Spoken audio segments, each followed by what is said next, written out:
তো আজকে রাতে যেহেতু আমার ট্রেন, আপাতত প্যাকিং কমপ্লিট হয়ে গেছে, আর টুকিটাকি একটু বাকি আছে, যেটা আমার প্রত্যেকবারই হয়ে থাকে।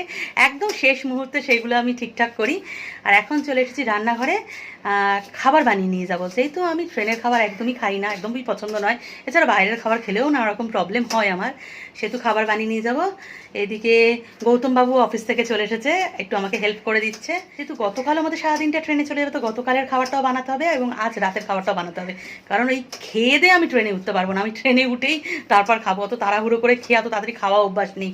সুতরাং সবটা মিলিয়ে করবো, আর কী কী রান্না করছি সেটাও তোমরা দেখো। গৌতম অফিস থেকে এসেই আমাকে হেল্প করতে শুরু করে দিয়েছে। এদিকে পেঁয়াজ টিয়াজ কেটে দিচ্ছে, ওটা এদিকে রাখো, প্রেশারটা নাই। ডিম কষা প্রায় হয়েই এসেছে, একটু কষিয়ে নিয়ে জল দিলে হয়ে যাবে।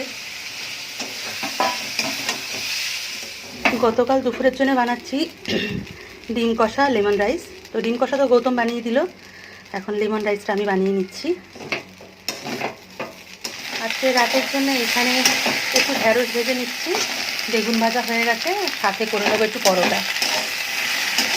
এবার জানি এটা শুধু আমার আর মেয়ের, যেহেতু খাবার দাবার অল্পই বানিয়ে নিচ্ছি, মেয়ে তো খেয়েই বেরোবে, শুধু রাতের খাবারটা আমার জন্য নেব। অল্প একটু কয়েকটা পরোটা বানিয়ে নিয়েছি। এই খাবার দাবার একদম গোছানো কমপ্লিট, এবার শুধু দুগ্গা দুগ্গা বলে বেরিয়ে পড়বো।